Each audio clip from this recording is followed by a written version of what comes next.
Je veux partager comment un simple rituel du soir m'a aidé à me débarrasser de ces douloureuses crampes aux jambes nocturnes. Cela peut sembler un problème mineur, mais, en réalité, c'était épuisant pour moi. En vieillissant, il semble que les nerfs dans mes jambes se soient affaiblis, comme un vieux téléphone qui grésille, qui se tait ou qui vous réveille en sursaut au milieu de la nuit. J'ai remarqué cela l'automne dernier, lorsque les jours devenaient plus courts et les nuits plus longues. Je me mettais au lit, et juste au moment où je commençais à m'assoupir, mes mollets se mettaient à crampes, comme si une main en acier les avait saisis. Je me suis levé d'un bond, j'ai fait les 100 pas dans la chambre, je me suis frotté les mains, et je me suis assis sur le bord du lit. Je l'ai attribué au temps, à mon âge, et j'ai pensé que peut-être je ne buvais pas assez d'eau. Le matin, je me réveillais en me sentant complètement épuisé. Mes yeux étaient gonflés, et ma tête était dans le brouillard. Ma femme s'inquiétait. « Tu n'as encore pas dormi, n'est-ce pas ?» Et je me contentais de hausser les épaules en réponse. J'ai appliqué toutes sortes de crèmes sur mes jambes. Parfois, j'avais l'impression que c'était un peu plus facile. Et puis encore. Et encore une fois. La nuit, des gémissements. Ma femme s'endort dans la cuisine pour éviter d'entendre ma souffrance. Un jour, j'ai engagé la conversation sur un banc avec Pierre, qui travaillait autrefois comme ambulancier. C'est un gars calme, et il donnait toujours des conseils sensés. Il m'a raconté comment il a réussi à s'en débarrasser. Chaque soir, dit-il, il boit une infusion avec du magnésium et des herbes comme la camomille et la valériane. Et il a plus de 75 ans, plein d'énergie, souriant. Au début, je l'écoutais sans y prêter trop d'attention. Eh bien, je pense que j'ai essayé à peu près tout. Puis, une nuit, je n'arrivais encore pas à dormir, et j'ai soudainement repensé à ces mots. Je me suis levé le matin, je me suis habillé, et je me suis dirigé vers la pharmacie. J'ai acheté du magnésium et quelques herbes au marché. Les premiers jours furent sans événement. Mais dès la 3e soirée, je me suis endormi plus paisiblement. Et puis, je me suis soudain rendu compte, il n'y avait eu aucune crampe de la nuit. J'avais l'impression que ma paix avait été restaurée. Ce matin, je me suis réveillé en me sentant rafraîchi. J'ai même fait quelques exercices. Beaucoup de choses ont changé depuis. Si tu es également tourmenté par des crampes nocturnes, je te suggère d'écouter mon histoire. Tout peut changer. Il suffit de le vouloir. Avant de commencer, j'aimerais faire votre connaissance. Veuillez partager votre nom et votre âge. Maintenant, laissez-moi commencer mon histoire. Les crampes nocturnes ne sont pas simplement les caprices de muscles lunatiques. En vieillissant, beaucoup d'entre nous sont confrontés à ce phénomène. Les médecins expliquent qu'après 60 ans, les muscles deviennent moins élastiques et les terminaisons nerveuses deviennent excessivement sensibles, réagissant même aux moindres perturbations. Je compare souvent cela à mon vieux téléphone. Si les fils à l'intérieur se desserrent, la connexion peut se couper à tout moment, et soudain, tout votre corps vous lâche sans avertir. Beaucoup de gens pensent que les crampes nocturnes sont simplement quelque chose à accepter. C'est juste une partie du vieillissement. Mais la vérité est que ces douleurs peuvent sournoisement empoisonner chaque jour, vous privant de sommeil et d'énergie. C'était la 9e étape de mon parcours, mais c'était le point de départ de mon retour à des soirées paisibles et à une véritable détente. Tout a commencé l'automne dernier, lorsque les nuits sont devenues plus longues et plus froides. À l'époque, je ne remarquais rien d'inhabituel. Il me semblait que des petites choses, comme une sensation de picotement dans ma jambe ou un peu de fatigue, faisaient simplement partie de la vie quotidienne. Mais si j'avais su où cela me mènerait, peut-être que les choses auraient tourné différemment. N'est-ce pas étrange? On continue à vivre sa vie, et soudain, un petit détail change tout. Je me souviens de cette première nuit. La douleur m'a frappé si soudainement que j'ai sauté du lit comme si quelqu'un m'avait aspergé d'eau glacée. Une crampe a saisi ma jambe, et je me suis frotté le mollet, faisant les 100 pas dans la chambre, essayant de retrouver mon souffle. Quand la douleur a enfin diminué, le sommeil était introuvable. Je restais là, fixant le plafond, assombri, tandis que mon esprit bourdonnait comme un essaim de mouches. Une pensée chassait l'autre, ne me laissant aucune échappatoire. Juste au moment où je commençais à m'endormir, un spasme me frappait à nouveau, cette fois dans l'autre jambe. Et ainsi se passait la nuit, nuit après nuit. Je me suis dit, est-ce vraiment ma nouvelle normalité? J'ai tout mis sur le compte de mon âge, du changement de temps et de la fatigue due aux tâches ménagères. J'ai essayé de ne pas me plaindre, me convainquant que cela allait simplement passer. Mais cela n'a fait qu'empirer. Chaque matin, je me réveillais en me sentant épuisé, avec une tête lourde.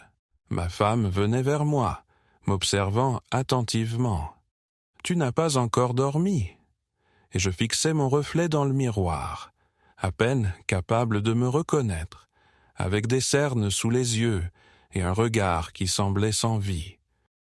J'avais l'impression de ne plus être la personne que j'étais autrefois. Même les tâches les plus simples devenaient un combat. Parfois, je me surprenais à oublier pourquoi j'étais entré dans une pièce, à m'énerver pour des broutilles, et le soir venu, un sentiment de tristesse m'envahissait. Même la télévision ne me procurait plus de joie. Tout semblait m'échapper, et mon moral continuait de chuter. C'était douloureux, non pas tant à cause de la souffrance, mais parce que cela me volait peu à peu ma vie et les petites joies auxquelles j'étais habitué. À ces moments-là, je me demandais, est-ce vraiment ça, vieillir?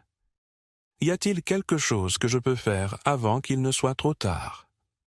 Jour après jour, les nuits devenaient plus longues et plus pesantes, et je me sentais de plus en plus léthargique et impuissant. C'était la 8e étape de mon parcours, et à ce moment-là, je n'avais aucune idée qu'un tournant m'attendait, un tournant qui allait tout changer. Parfois, je pense que, dans ma lutte contre les crampes nocturnes, j'ai traversé tous les niveaux, et à chaque fois, je me retrouvais dans un nouveau labyrinthe de conseils. Cela semble si simple, boire de l'eau, ne pas attendre d'avoir soif, et le bonheur suivra. J'ai fait de mon mieux, j'ai emporté une bouteille avec moi, je me suis forcé à boire même quand je n'en avais pas envie. Mais quel a été le résultat? Mes jambes se crampaient toujours autant, et maintenant, je me retrouvais à me lever plus souvent la nuit pour aller aux toilettes. Ici, on ne peut s'empêcher de penser. Peut-être que ces solutions simples étaient destinées à quelqu'un d'autre, mais pas à moi. Puis, j'ai commencé à me souvenir de ce que je faisais quand j'étais plus jeune, et que je pouvais facilement réaliser un grand écart sur un défi. J'ai commencé à étirer mes mollets avant de me coucher, les réchauffant avec une bouteille, et massant mes jambes comme on me l'avait appris. Parfois, j'avais l'impression que les choses devenaient un peu plus faciles. Mais juste au moment où je commençais à célébrer, tout revenait quelques jours plus tard. L'ironie du sort, plus je fais d'efforts, moins j'arrive à mes fins, comme si mon corps testait délibérément ma patience. Ma famille et mes amis n'étaient pas mieux avec leurs conseils. Mange des bananes, elles contiennent du potassium, a suggéré l'un d'eux. Un autre a insisté sur le fait que tout était une question de calcium, tandis qu'un troisième a dit qu'on ne pouvait pas se passer de magnésium. J'ai même acheté des comprimés, des crèmes, et essayé des vitamines, tout pour m'aider. Mais tout se résumait à une seule chose. Quelques nuits de meilleur sommeil, et ensuite j'avais l'impression de revenir à la case départ. Honnêtement, je commençais à me fâcher. Combien de temps peut-on continuer à se nourrir d'espoir? En ligne, les options sont écrasantes. Certains trouvent du réconfort grâce au yoga, d'autres jurent par les douches froides, et certains optent pour une élimination complète du sel. J'ai essayé un peu de tout, mais à un moment donné, je me suis senti épuisé, et mes mains ont commencé à lâcher. J'ai commencé à penser, peut-être que je ne serai jamais libre de ces luttes, vu mon âge.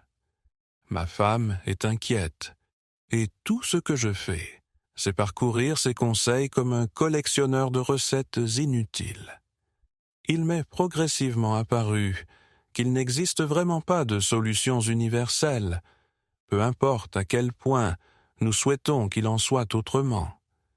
Chaque corps est un mystère, et ce qui fonctionne pour une personne peut seulement nuire à une autre. C'est comme essayer de résoudre chaque problème dans la maison avec juste un marteau. Parfois, il faut vraiment un autre outil. J'explorais tous ces conseils génériques, mais de plus en plus, je me disais, et si je manquais quelque chose d'important qui n'était pas évident? Je ne m'attendais jamais à ce que tout commence par une conversation si simple, presque désinvolte. Réfléchissez un instant. Je cherchais des réponses partout, mais pas juste dans mon propre jardin. La solution s'est révélée plus proche que je ne le pensais, suggérée par une personne avec qui je n'avais échangé que de brèves salutations pendant des années, sans réaliser que chacun de nous menait ses propres batailles cachées. David, mon voisin, un ancien paramédic, se déplaçait à un rythme tranquille et avait des yeux qui brillaient toujours d'une confiance tranquille. Je l'avais respecté depuis longtemps, mais je n'aurais jamais imaginé qu'il serait celui qui me comprendrait sans avoir besoin de nombreux mots. C'est l'un des mystères de la vie. Parfois, les conseils les plus précieux ne viennent pas des médecins à l'écran ou d'articles intelligents, mais simplement d'un voisin qui remarque que vous avez du mal à vous asseoir sur un banc. Ce soir d'automne, j'étais particulièrement épuisé. Pierre a immédiatement demandé ce qui n'allait pas chez moi. Je ne dormais encore pas, se demandait-il. Est-ce que c'étaient ces crampes qui me gênaient? J'ai été surpris, je ne m'étais pas vraiment plaint, mais c'était comme s'il pouvait le voir, sans que je dise un mot. Puis, il a soudainement partagé son histoire. Comment il se réveillait la nuit à cause de la douleur, à quel point il en avait marre d'être constamment épuisé, et comment il avait presque accepté cela. Et c'est à ce moment-là que je l'ai ressenti pour la première fois. Je n'étais pas seul dans cette situation.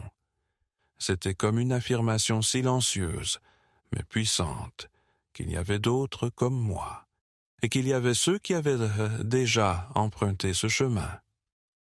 David ne m'a pas fait de leçon.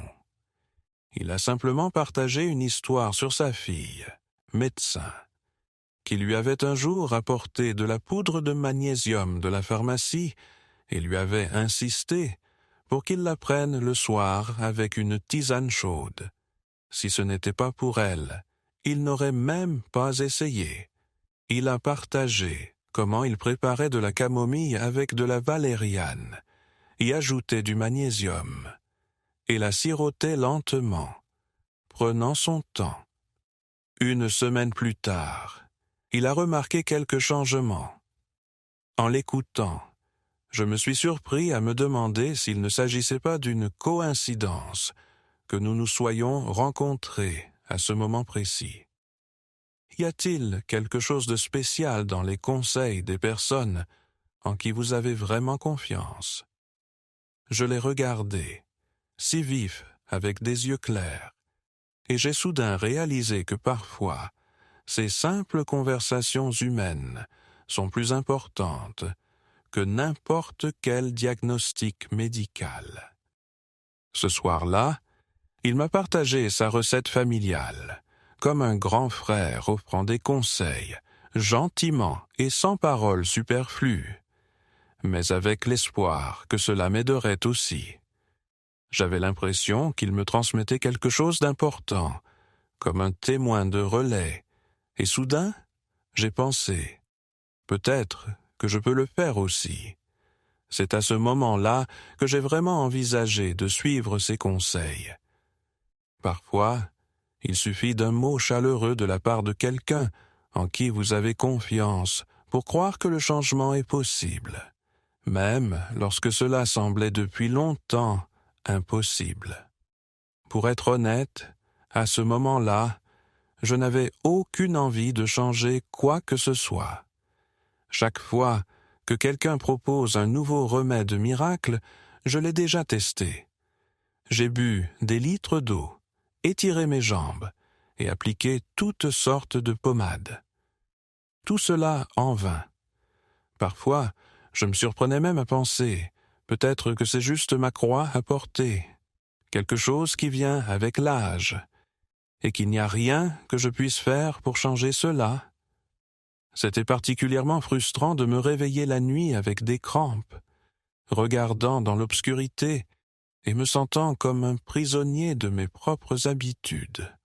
Je pense que nous avons tous ces moments où nous nous demandons « Et si c'était la dernière chose qu'on me proposait, et après ça, il n'y a plus rien ?»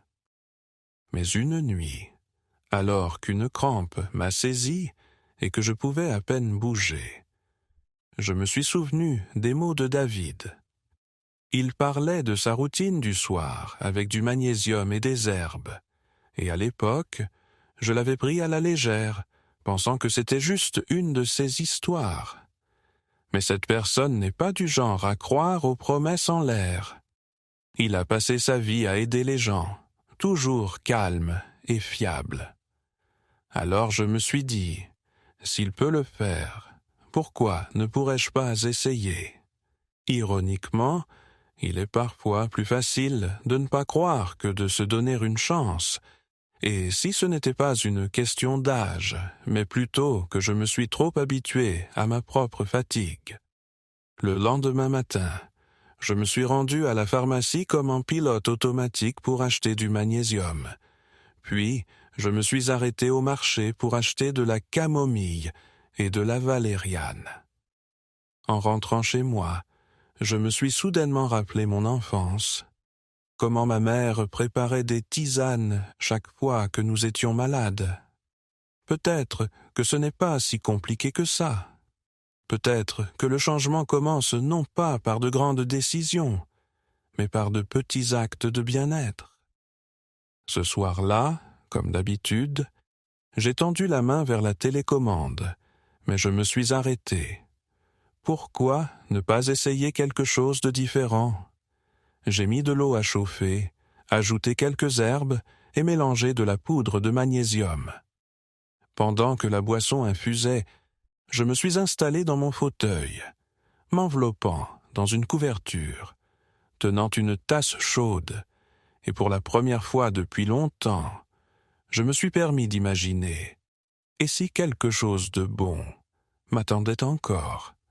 Ce n'est pas un miracle ni de la magie, mais plutôt une transformation silencieuse que l'on peut ressentir en soi. Pour être honnête, je ne m'attendais pas à ce que cela change vraiment quoi que ce soit. Tout a commencé presque de manière anodine. J'ai décidé de ne pas simplement écouter les conseils, mais de réellement intégrer ce rituel du soir dans ma vie. en le faisant devenir une partie de moi. Tout comme l'habitude de raconter des histoires à mes enfants le soir l'a été à une époque. Étrangement, le processus s'est avéré étonnamment simple. Je n'étais pas sûr que de si petites choses pouvaient mener à autre chose qu'à une simple distraction. Mais ensuite, je me suis surpris à penser. Rien d'important n'a besoin d'être compliqué. Parfois, le changement se produit quand on cesse d'attendre des miracles. Chaque soir, environ 1 heure avant d'aller au lit, je m'offrais un petit rituel douillet. Tout a commencé avec une bouilloire ordinaire qui bouillonnait dans la cuisine, pendant que je tendais la main vers ma tasse préférée au design usé, celle que ma fille m'avait offerte. Je mettais une pincée de camomille et un peu de valériane, comme mon ami Thierry me l'avait suggéré, et j'attendais que l'eau refroidisse un peu pour ne pas brûler les herbes. Le simple fait de suivre cette routine tranquille semblait me transporter à ces années où tout était calme et clair. J'ajoutais une cuillère mesurée de magnésium à l'infusion tiède, parfois juste une petite touche pour le goût, et le parfum me rappelait mon enfance. À ce petit village où la maison de ma grand-mère sentait toujours le foin et les fleurs de tilleul. Je sirotais ma boisson lentement, prenant de petites gorgées tout en étant assis dans une chaise, près de la fenêtre, enveloppé dans une couverture. Ma femme lisait à côté de moi, les réverbères clignotant à l'extérieur, et la pièce était remplie de silence. J'essayais de ne pas me laisser distraire par mon téléphone ou les nouvelles. Je me permettais simplement d'être présent dans l'instant. C'était mon coin personnel de tranquillité, où personne ne me dérangeait. Et je réalisais soudain, peut-être, que ce sont ces moments-là qui servent de mécanisme pour que le corps et l'âme puissent enfin expirer. Au départ, il ne semblait pas se passer quoi que ce soit de spécial. Mais j'étais déterminé à ne pas abandonner et à ne pas attendre de résultats rapides. Après tout, les vieilles habitudes ne changent pas du jour au lendemain. Je me suis rappelé, tu as passé toute ta vie à t'occuper des autres. Maintenant, il est temps de prendre soin de toi. Étrangement, après seulement quelques jours, j'ai commencé à remarquer des changements que je n'avais pas anticipés. Je m'endormais plus paisiblement, mes muscles des jambes se détendaient, et les crampes me dérangeaient moins souvent. Je me réveillais à nouveau, en ayant l'impression que la nuit était un moment de repos, et non une lutte. Maintenant, je réalise que ce n'est pas seulement une question de magnésium et d'herbe. Le rituel en lui-même, cette action simple, semble huiler ces portes internes grinçantes, auxquelles je n'avais même jamais pensé auparavant. Parfois, il suffisait de me donner la permission d'embrasser ce petit rituel de soin du soir. Et la vie commençait à sembler plus calme et plus douce. Chacun a son propre parcours, mais pour moi, cette pratique a marqué le début de changements significatifs. Si quelqu'un m'avait dit à l'époque que de tels changements étaient possibles en seulement quelques jours, j'aurais souri en réponse. J'étais devenu trop habitué à ne pas attendre de miracles de la vie. Pourtant, après seulement quelques soirées dans ma nouvelle routine, je me suis soudainement rendu compte un matin que je me réveillais non pas dans la douleur, mais simplement parce que le soleil s'était levé. C'était si inattendu que, au début, je ne pouvais pas croire mes sentiments. Cela pourrait-il vraiment être si simple?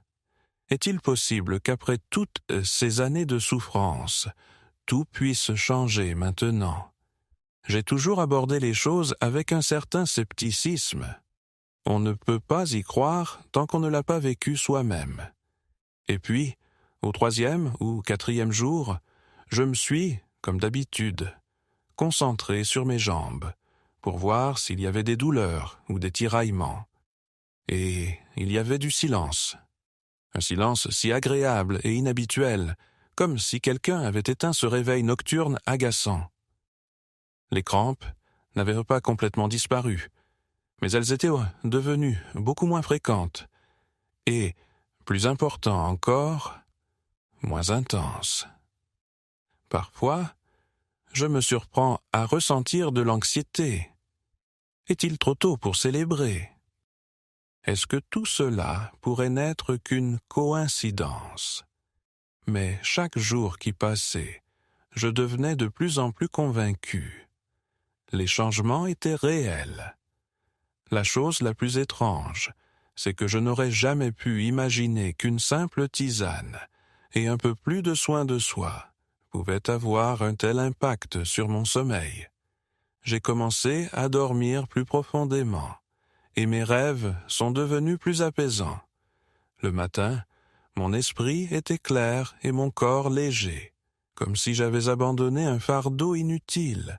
La journée commençait différemment, sans irritation, sans cette morne insatisfaction envers moi-même et le monde. J'ai remarqué à nouveau comment les oiseaux chantaient dehors, comment l'air frais remplissait la cuisine, et même une simple tasse de thé semblait spéciale. Parfois, je me demande, pourquoi ne prenais-je pas mieux soin de moi avant? Devenons-nous souvent notre propre plus grand obstacle? Peu à peu, mon énergie est revenue. J'avais envie de me promener dans le jardin, de discuter avec les voisins, et même de prendre un livre. Mon humeur s'est stabilisée, et j'ai cessé de gronder mes proches pour des broutilles. Ma femme a été la première à le remarquer. « On dirait que tu as rajeuni », a-t-elle dit. « Même ton visage a l'air plus lumineux. » En effet, j'ai trouvé plus facile de sourire, de plaisanter et de simplement vivre, sans avoir peur que mon propre corps me trahisse chaque nuit. J'ai soudain réalisé que même une petite amélioration est une victoire significative. La clé est de ne pas renoncer à soi-même, même quand on a l'impression que tout est déjà décidé et que rien ne changera. Lorsque votre corps réagit avec gratitude à vos soins, cela apporte foi et force pour continuer à avancer. Je pense que c'était le moment décisif où j'ai vraiment cru que le changement est possible à tout âge, si l'on se donne ne serait-ce qu'une petite chance. Honnêtement, je n'aurais jamais imaginé qu'un simple rituel du soir puisse avoir un impact aussi profond sur ma vie. Au début, il semblait que tout tournait autour d'un bon sommeil, pour ne pas me réveiller en douleur. Mais avec le temps, j'ai soudainement réalisé que je me réveillais non pas parce que quelque chose me dérangeait, mais parce que j'étais en réalité bien reposé, comme si j'avais attendu ce véritable repos pendant de nombreuses années. Le matin, mon esprit est clair et mes pensées ne sont pas embrouillées, comme si quelqu'un avait nettoyé une vieille fenêtre et ouvert une nouvelle perspective sur des choses familières. J'ai retrouvé une énergie que j'avais presque oubliée. Mon pas est devenu plus léger. Je ne me surprends plus à écouter attentivement des signes de problème. Maintenant, je peux sortir calmement, sans la peur de me retrouver bloqué sur le chemin si quelque chose d'inattendu se produit. La journée semble différente, plus d'énergie, moins de envie de rester allongé comme avant. Parfois, je me surprends à me demander, est-ce vraiment si simple? J'ai supporté cet état pendant tant d'années, comme si c'était quelque chose de permanent, mais il s'avère que le changement est plus proche qu'il n'y paraît. Mon humeur s'est stabilisée, l'irritabilité a disparu, et ma femme plaisante même en disant « Tu as vraiment changé ». Peut-être qu'elle a raison. Quand on dort suffisamment, nos pensées sont plus claires, et notre cœur est plus apaisé. Même mon appétit est revenu. Le petit déjeuner est à nouveau agréable, tout comme dans ma jeunesse. La chose la plus surprenante, c'est que cette peur persistante de trébucher ou de perdre mon équilibre s'est évaporée. Pour être honnête, j'ai toujours pensé qu'en vieillissant, les choses ne feraient qu'empirer. Mais il s'avère que le sommeil réparateur et les muscles détendus peuvent apporter une confiance en soi que je n'aurais jamais cru pouvoir éprouver. Mon cœur bat de manière plus régulière, et même mon estomac a cessé de faire des siennes. Parfois, je me demande, que se serait-il passé si je n'avais jamais osé essayer? Combien d'années de plus aurais-je affronté le matin avec appréhension? Et serais-je allé me coucher en me sentant anxieux? Maintenant, tout semble différent, comme si quelqu'un avait branché un téléphone longtemps éteint, et soudain, tout fonctionne. La sonnerie est plus forte, la batterie dure plus longtemps, et la connexion au monde semble plus forte. Il s'avère que le changement ne nécessite pas d'actes héroïques. Il suffit d'essayer et de ne pas laisser passer sa chance. Cette 8e étape m'a montré qu'un petit effort peut ramener la simple joie de se réveiller sans peur, de se coucher avec la confiance que la nuit se déroulera paisiblement et d'être reconnaissante envers un nouveau jour pour cette tranquillité. Et c'est la chose la plus importante que j'ai réalisée au cours de ces mois. Il s'avère qu'un petit changement dans la vie quotidienne peut bouleverser complètement les choses. Je pensais qu'à mon âge, que pouvais-je encore changer lorsque mon corps commence soudainement à me faire défaut? Mais un soir, alors que des crampes m'empêchaient de dormir à nouveau, j'avais désespérément envie d'essayer quelque chose de nouveau, même si cela semblait trop simple, presque naïf. Soudain, je sentis un calme revenir lentement, pas seulement dans mes jambes, mais aussi dans mon âme. Parfois, on a l'impression que nos problèmes sont si ordinaires qu'il est presque gênant d'en parler. Mais pour une raison ou une autre, avoir une conversation honnête avec nous-mêmes, sans chercher d'excuses, devient ce premier pas crucial. Je n'étais pas sûr que mon rituel fonctionnerait, je n'avais aucune confiance en lui. Mais je me suis dit, ça ne peut pas être pire, et peut-être que ça ira mieux. La vision d'un avenir où je pourrais dormir paisiblement à nouveau et accueillir l'aube sans peur s'est révélée plus forte que l'habitude de simplement endurer. Et maintenant, je me retrouve surpris. Une simple croyance en le changement et de petits gestes de bienveillance envers soi-même peuvent ramener ce qui semblait depuis longtemps perdu. Je m'adresse à tous ceux qui lisent ces lignes et qui pourraient se reconnaître dans mes mots. N'ayez pas peur de chercher vos réponses. Ne pensez pas qu'il est trop tard pour opérer un changement. Parfois, ce sont nos humbles tentatives qui se transforment en expériences les plus précieuses. Donnez-vous cette chance au moins une fois. Après tout, qui sait quelles agréables surprises nous attendent avec la nouvelle soirée qui se profile.